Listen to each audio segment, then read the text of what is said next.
As of 5 a.m., officers responded to the scene on a report of shots fired. When they arrived at the scene, they encountered our victim, who is a 7-year-old who was sleeping inside of the home. He was sleeping in the front room. He was struck in the head by what appears to be a drive-by shooting. We know at this point we're looking for more than one shooter, possibly two possible males, but again, that's subject to change as we get witnesses and camera access together. We'll be putting out more updated information. They fled in a vehicle. We're working on what type of vehicle, color. We'll release that a little bit later. We know that there were 11 people in the home. Of the 11, 8 were children. Extremely cowardice act to shoot into a home with that many children inside. We think that this has to do with some type of conflict one of the adults in the home was having with someone in the community or nearby, but we're running that down right now. We're also looking at every angle, including whether or not this has a gang-related nexus to it.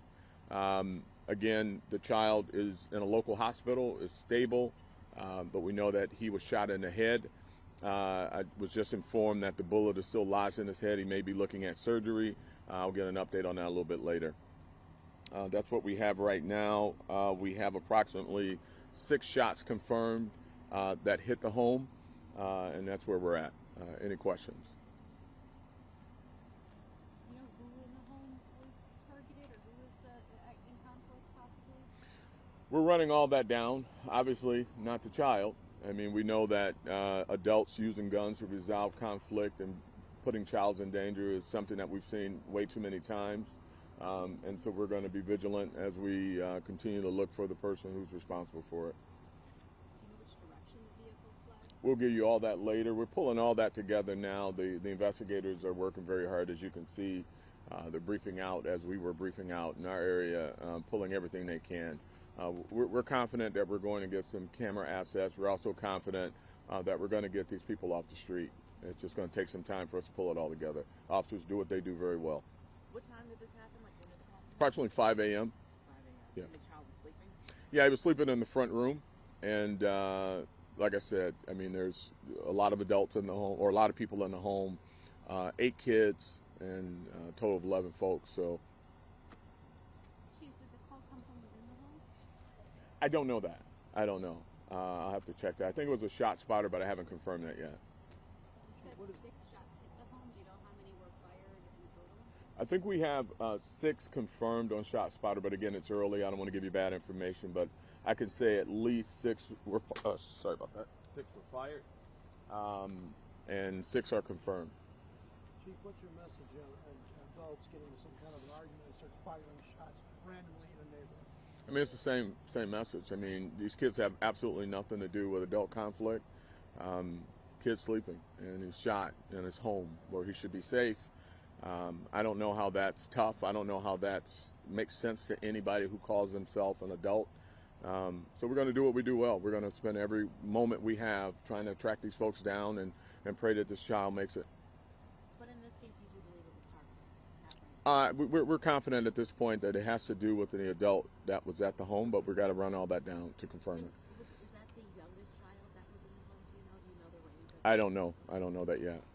And is the age, the older brother says he was 8, cousin says he's 7. Do you know exactly how old the boy is?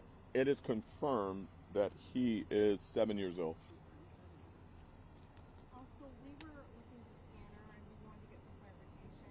Do we know if the child was taken to St. John or was he taken to Children's? Because it seems not. Yeah, I don't give out hospital information. I want to make sure this kid gets treated safely without any more interference in his life. So I don't ever give out hospital information. It's a local hospital where he's being treated. If the family wants to give that out, they can. One more question. Will there be any extra patrols in the area following this incident? Well, the officers responded quickly. We are already locked in on this area. It's has already been identified in the area as an area we need to pay additional attention to. We're going to be in this area canvassing and doing a lot of work to get these suspects off the street and talking to neighbors. And hopefully they have camera access up and down this area that we can pull on. And so you'll see some officers. How's the family doing? I mean, this is not, it's supposed to be just a regular Monday morning. And here we are.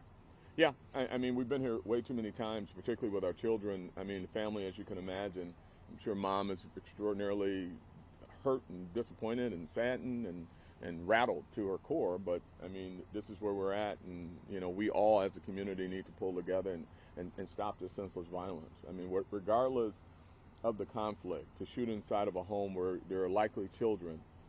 I mean, what home in this day and age doesn't have at least a child in it? And to whatever the conflict is, to resolve it that way, it's just a cowardless act. I mean, it's cowardly. I mean, that's just where we're at, and it doesn't make sense for any adult to do something like that.